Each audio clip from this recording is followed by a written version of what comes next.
आप सभी का हमारे इस YouTube channel BHU study capital पर एक बार फिर से हार्दिक स्वागत है।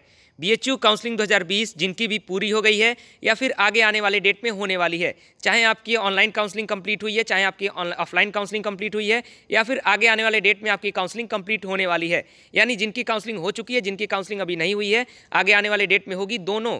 यानी आप सभी इस वीडियो को ध्यान से देखिएगा, ध्यान से मेरी बातों को सुनिएगा, क्योंकि बीएचयू काउंसलिंग के बाद का क्या प्रोसेस होगा, यानी बीएचयू काउंसलिंग जब आपकी कंप्लीट हो गई तो फीस पेमेंट कैसे करना होगा, अगर आपकी काउंसलिंग पूरी हो चुकी है तो फीस पेमेंट कब, फी पेमेंट का लिंक कहाँ मिलेगा और कहीं डेडलाइन ना निकल जाए, यानी हमें कैसे पता चलेगा कि हमारा फीस पेमेंट का लिंक आ चुका है, कहाँ से हमें फ़ी पेमेंट करना होगा, फ़ी पेमेंट तुरंत करना होगा या फिर 24 घंटे का जो डेडलाइन मिलेगा वो कब तक का डेडलाइन मिलेगा, और पूरा प्रोसेस यानी काउंसलिंग के बाद पूरा क्या प्रोसेस करेंगे आप अपने फीस पेमेंट को लेकर, और काउंसलिंग के बाद एक प्रकार से जो पूरा फॉर्मेट आपको कंप्लीट करना होगा वो फॉर्मेट क्या होगा, ये सारी चीज़ें आज के वीडियो के माध्यम से जब मैं बताऊंगा तो आपको शायद सारी चीज़ें अच्छे से समझ में आ जाए। बहुत सारी चीज़ें आपको हो सकता है पता भी हो इसमें, लेकिन बहुत सारी चीज़ें आपको हो सकता है नहीं भी पता हो, इसलिए इस वीडियो को ध्यान से देखिएगा, ध्यान से मेरी बातों को सुनिएगा, क्योंकि लगातार इस पर क्वेरी आ रही थी कि सर मेरा बीएचयू काउंसलिंग कंप्लीट हो चुका है, अब फीस पेमेंट का हमें लिंक कहाँ मिलेगा, फीस पेमेंट कैसे करना है। तो ये सारी जो आपकी क्वेरी आ रही थी उसका जो सलूशन है आज के वीडियो के माध्यम से मिल जाएगा।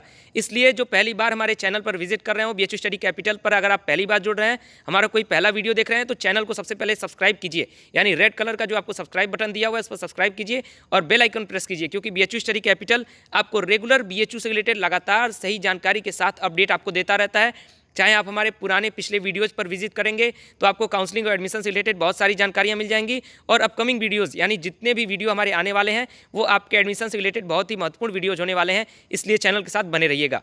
पूरा स्टेप बाय स्टेप प्रोसेस समझते हैं, जैसा कि आप सभी काउंसलिंग पोर्टल लॉगिन करते थे वैसे ही समझते हैं, ताकि एक बार फिर से प्रोसेस में चलते हैं। मैं इसीलिए आपको लगातार जो भी वीडियोज़ लाता हूँ एक प्रोसेस में लेकर के चलता हूँ। अगर एक प्रोसेस में लेकर के हम लोग चलेंगे तो काफ़ी बेहतर होगा और अच्छे तरीके से समझ सकेंगे। इसलिए सबसे पहले आपको करना क्या होगा, BHUonline.in पोर्टल पर जैसा आप सभी लॉगिन करते हैं अपना कॉल लेटर वगैरह देखने के लिए, वैसे BHUonline.in सर्च करेंगे, नीचे स्क्रॉल करेंगे, काउंसलिंग पोर्टल पर क्लिक करेंगे। अगर आपका यूजी कोर्स होगा तो UG student login, PG course होगा तो पीजी स्टूडेंट लॉगिन, किसी एक पर आपको क्लिक करना होगा, जो भी आपका कोर्स होगा उस पर क्लिक करने के बाद जैसा कि आपकी स्क्रीन पर शो कर रहा है, ईमेल आईडी और पासवर्ड फिल करने के लिए अपना ईमेल आईडी और पासवर्ड के साथ आप साइन इन करेंगे। साइन इन जैसे ही आप करते हैं उसके बाद आपके सामने क्या ऑप्शन खुलता है, साइन इन करने के बाद आपके सामने कुछ इस प्रकार से बीएचयू काउंसलिंग 2020 का आप डैशबोर्ड, आपका खुद का डैशबोर्ड यानी आपका जो पर्सनल डैशबोर्ड है वो आपके सामने खुल जाएगा बीएचयू के ऑनलाइन पोर्टल पर, जैसा कि आपकी स्क्रीन पर शो कर रहा है। जैसा कि आपकी स्क्रीन पर ये BHUonline.in पोर्टल लॉगिन करने के बाद, साइन इन करने के बाद आपके सामने जो डैशबोर्ड खुला है ये आपके लिए कोई नया नहीं है, ये तो आप हमेशा चेक करते रहें, चाहे आपका कॉल लेटर आया तब भी आपने चेक किया, प्रेफरेंस एंट्री फॉर्म भरने के लिए भी चेक किया, यानी आपके सामने जो ऊपर 4 ऑप्शन है, रूल्स एंड प्रोसीजर है, शेड्यूल है, कॉल लेटर है और प्रेफरेंस एंट्री है, ये चारों प्रोसेस आप कर चुके हैं या फिर जिनका काउंसलिंग अभी नहीं हुआ है उनका हो जाएगा। यानी ये चारों प्रोसेस कंप्लीट होने के बाद आपका जो 5वां ऑप्शन बना हुआ है कोर्स एलोकेशन का, अभी आप हॉस्टल एलोकेशन की चर्चा नहीं करेंगे, क्योंकि हॉस्टल एलोकेशन में अभी एचएम की गाइडलाइन का इंतजार है बीएचयू को। बीएचयू प्रशासन तभी आपको हॉस्टल एलोकेशन में कोई भी अपना स्पॉट देगा, यानी कोई भी अपना चीज़, अपना जो भी रूल है या फिर सामने आपके लाएगा कि कैसे हॉस्टल अलॉट होगा, तो वो एचएम की गाइडलाइन के बाद आएगा, क्योंकि ये कोविड-19 का पीरियड चल रहा है और ये महामारी का काल चल रहा है, इसलिए अभी हॉस्टल एलोकेशन को लेकर के आप सभी प्रश्न न करें तो वो बेहतर होगा। कोई प्रश्न हो तो आप कमेंट बॉक्स में पूछ लीजिए, उसका वीडियो के माध्यम से मैं जरूर आपको सोल्यूशन जरूर दे दूंगा, लेकिन अभी इसको लेकर के परेशान नहीं होंगे, प्रश्न कर सकते हैं लेकिन परेशान नहीं होंगे। अब अगला जो 5वां आपका ऑप्शन बना हुआ है कोर्स एलोकेशन का, उससे आपको बहुत सारी चीज़ें पता चलेंगी, यानी आपके काउंसलिंग के बाद जब आपने रूल्स एंड प्रोसीजर पढ़ लिया, शेड्यूल देखा, कॉल लेटर डाउनलोड किया, प्रेफरेंस एंट्री फॉर्म भर दिया, यानी अपनी काउंसलिंग करा ली, काउंसलिंग कराने के बाद आपका जो 5वां ऑप्शन है कोर्स एलोकेशन वो काफ़ी महत्वपूर्ण हो जाता है। यानी आपके काउंसलिंग पूरा होने के बाद आप जब BHUonline.in पोर्टल पर विजिट करेंगे, जो मैं कहता हूँ रेगुलर विजिट कीजिएगा, तो आपको यही 5वें ऑप्शन पर क्लिक करना होगा, कोर्स एलोकेशन पर हर 24 घंटे के अंदर आपको चेक करना होगा। अब मैं बताता हूँ आगे आपको कि क्या क्या शो करेगा, कैसे आपका कोर्स एलोकेशन आएगा, कैसे आपको फ़ी पेमेंट करना होगा, वो सारी चीज़ें अब इसी वीडियो में आपको मैं आगे दिखाता हूँ। यानी आपका जो 5वां ऑप्शन है, अब रेगुलर जो आप विजिट करने को मैं कहता हूँ, जिनका काउंसलिंग हो जाए वो इसी 5वें ऑप्शन पर कोर्स एलोकेशन पर रेगुलर आप विजिट करते रहेंगे। अब आइए देखते हैं फीस पेमेंट कैसे होगा, कोर्स सब्जेक्ट कैसे आपका दिखाएगा, वो सारी चीज़ें आइए इसी वीडियो में देखते हैं। तो दोस्तों जैसे ही आप क्लिक करेंगे कोर्स एलोकेशन पे, आपके सामने कुछ इस प्रकार से फॉर्मेट खुल जाएगा। ये कोर्स एलोकेशन का फॉर्मेट है जो कि एक पीजी के स्टूडेंट का है, और इसी के माध्यम से मैं आप सभी को एकदम डिटेल में समझा दूंगा कि इसमें क्या क्या लिखा हुआ है और इसे कैसे समझना है, और फी पेमेंट का लिंक कहाँ पर बनेगा। इसमें फिलहाल जो पीजी कोर्स के स्टूडेंट का मैं लगाया हूँ स्क्रीनशॉट, उसका सब्जेक्ट अलॉट हो चुका है, इसलिए उसके माध्यम से आपको सारी चीज़ें बहुत ही अच्छे तरीके से और बहुत ही डिटेल में समझ में आ जाएंगी। इसलिए सबसे पहले पूरा इसमें जो फॉर्मेट है उसे समझिए एकदम इनिशियल स्टेज से। जो चीज़ें आपको पता है वो भी मैं समझाता हूँ, ताकि अगर हम इनिशियल स्टेज से चलेंगे तो सारी चीज़ें बेहतर समझ में आएंगी। इसलिए हमेशा सारी चीज़ को फाउंडेशन से समझना चाहिए। सबसे पहले आपको क्या लिखा हुआ है, सीरियल नंबर 1 2, यानी किसी का 1 2 हो सकता है, 3 भी हो जाए, 4 भी हो जाए, तो ये आपका बस सीरियल नंबर है। इसमें कोई बहुत ही अलग चीज़ नहीं है। यानी आपका हो सकता है कि कोई सब्जेक्ट नहीं अलॉट हुआ, वेटिंग लिस्ट में आपका हुआ, या फिर कोई सब्जेक्ट अलॉट हुआ, फिर आपका अपग्रेड होने के बाद नया सब्जेक्ट अलॉट हुआ, तो बस उसके लिए सीरियल नंबर बना हुआ है कि पहला सब्जेक्ट आपका क्या हुआ, फिर दूसरा क्या अलॉट हो गया। तो उसके लिए जैसा कि आप सभी को पता है कि बीएचयू में सब्जेक्ट अपग्रेड भी हो जाता है। फिर आपका रोल नंबर का बॉक्स बना हुआ है, वहाँ पर आपका रोल नंबर लिखा होगा आपके एंट्रेंस एग्जाम का। फिर आपके सामने कोर्स लिखा होगा। तीसरे बॉक्स में क्या लिखा है, कोर्स, यानी किस कोर्स में आपने एंट्रेंस एग्जाम दिया था वो कोर्स लिखा होगा।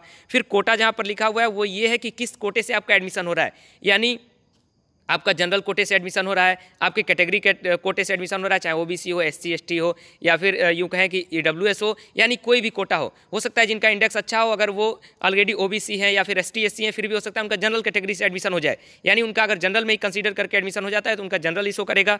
यानी आपके लिए ये है कि किस कोटे से आपका एडमिशन हो रहा है, वो आपका कोटा लिखा हुआ है। उसमें आपको बहुत सारी चीज़ें कुछ समझने की, कुछ बहुत ज़्यादा दिमाग लगाने की जरूरत नहीं है। फिर अगला आपका लोकेशन, यानी आपका एडमिशन कहाँ पर हो रहा है। जैसा कि इसमें डीएमसी लिखा हुआ है, डीएमसी का मतलब डिपार्टमेंट इन मेन कैंपस, ये पीजी कोर्सेज का लिखता है। यानी आपका मेन कैंपस का जो, अगर आपका एडमिशन होता है मेन कैंपस में तो वहाँ पर लिखता है डीएमसी, यानी डिपार्टमेंट इन मेन कैंपस। ये है पीजी कोर्सेज के लिए। बाकी आपका यूजी कोर्सेज के लिए आपकी फैकल्टी का लिखेगा।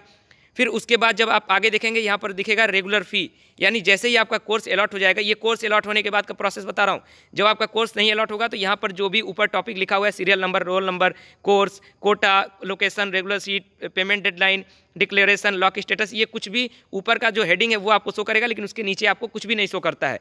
और जैसे ही आपका कोर्स अलॉट होगा, ये जैसा आपके स्क्रीन पर दिख रहा है वैसे आपके भी पोर्टल पर शो करना शुरू कर देगा। यानी जब आप कोर्स एलोकेशन में क्लिक करते हैं तो अभी जिनका कोर्स नहीं अलॉट हुआ है उनको नीचे कुछ नहीं शो करेगा। ये जो सीरियल नंबर के साथ सारी चीज़ें लिखी हुई है ये नहीं शो करेगा, सिर्फ नीचे जो रेड कलर में आपका जो रिमार्क लिखा हुआ है वही बस शो करेगा, और ऊपर की हेडिंग शो करेगी। इसलिए जिनका अलॉट हो जाएगा ऑटोमेटिक आपका ये सब्जेक्ट सारी चीज़ें शो करने लगेंगी। फिर यहाँ पर आपका शो करेगा कि रेगुलर फी सीट, यानी आपका अगर रेगुलर फी सीट पर एडमिशन हो रहा है तो कितनी फीस लगती है वो फ़ी आपको शो करेगा।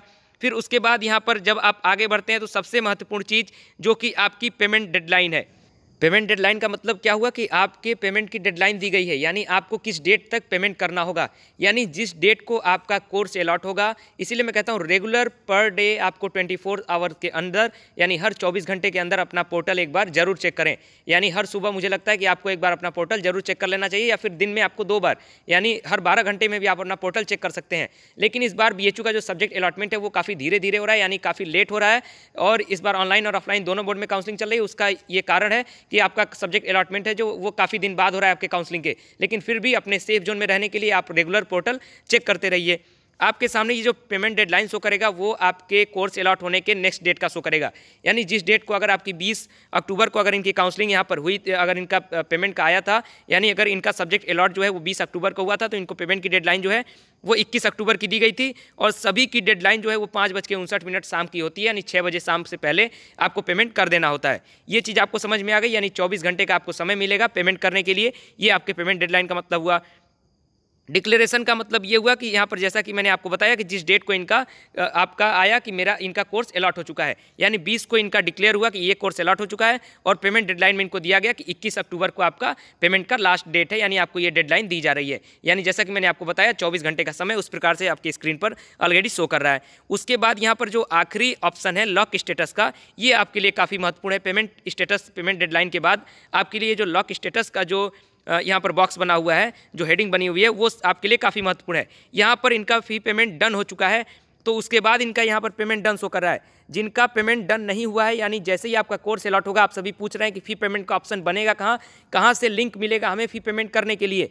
तो यहीं पर जो आपका लॉक स्टेटस शो कर रहा है, यहीं पर आपको बनेगा फ़ी पेमेंट करने का लिंक, यानी वहीं पर आपको लिंक दिया होगा, उस पर क्लिक करके आप जैसे ही आगे प्रोसीड करेंगे आपको फ़ी पेमेंट का ऑप्शन मिलेगा।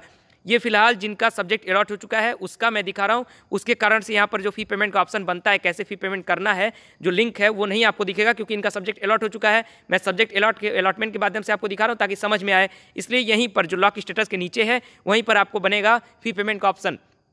अगर आप मोबाइल में चेक करते हैं, यानी अगर आप मोबाइल में चेक कर रहे हैं तो शायद आपको ना दिखे। अगर मोबाइल को भी डेस्कटॉप मोड में करते हैं तो कुछ लोगों में दिख जा रहा है, लेकिन कुछ लोगों में वो ऑप्शन नहीं खुला है। इसलिए आपका जैसे ही सब्जेक्ट अलॉट हो जाए, यहाँ पर आपको रोल नंबर के साथ कोर्स वगैरह शो जैसे ही करे, यानी मोबाइल में भी आपका आधा खुल जाएगा।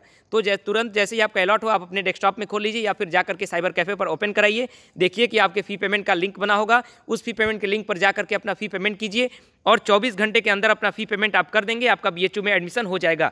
यानी अगर आपने फी पेमेंट कर दिया तो आपका बीएचयू में एडमिशन हो गया।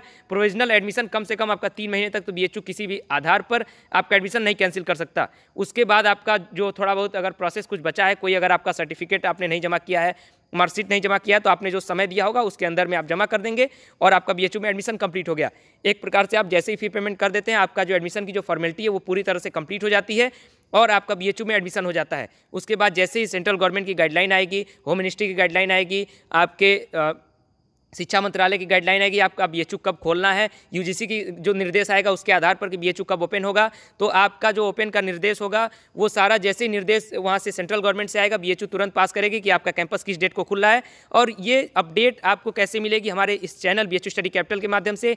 आपको बीएचयू तो अपडेट करेगा ही अपने पोर्टल पर, जैसे ही वहाँ बीएचयू अपडेट करेगा, जैसे ही सेंट्रल गवर्नमेंट की गाइडलाइन आएगी, आपको न्यूज़ चैनल के माध्यम से ही पता चल जाएगा किस डेट को यूनिवर्सिटी खुल रही है। और उसके साथ साथ आप बीएचयू स्टडी कैपिटल हमारे इस चैनल के साथ बने रहेंगे तो बीएचयू से रिलेटेड लगातार आपको अपडेट मिलती रहेगी कि आपका कैंपस कब खुल रहा है। उसके बाद कैंपस खुलने के बाद आपको कैसे पासबुक बनवाना है, यानी कैसे आपका आईडी कार्ड बनवाना है, कैसे आपको वाईफाई के लिए प्रॉक्सी आईडी बनवाना है, वो सारी चीज़ें मैं चैनल के माध्यम से अपडेट करता रहूँगा। अभी फिलहाल आपकी काउंसलिंग चल रही है, इसलिए मैं काउंसलिंग से रिलेटेड आपको वीडियोस दे रहा हूँ। जैसे ही काउंसलिंग कंप्लीट होगी, आपके एडमिशन के बाद का जो प्रोसेस होता है वो वीडियोज़ मैं आप तक पहुँचाऊँगा।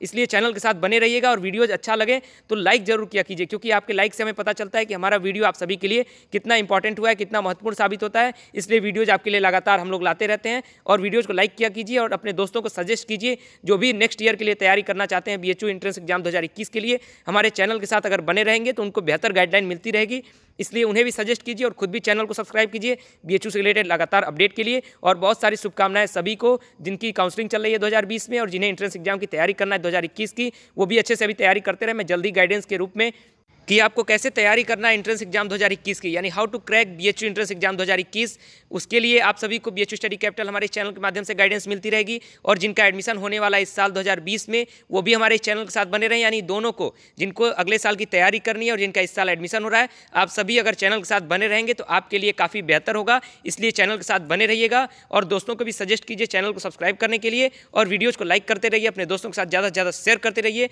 और कोई भी क्वेरी हो तो कमेंट बॉक्स में लिख दीजिएगा, आपकी क्वेरी का सलूशन जरूर मिलेगा। बहुत सारी शुभकामनाओं के साथ बहुत बहुत धन्यवाद।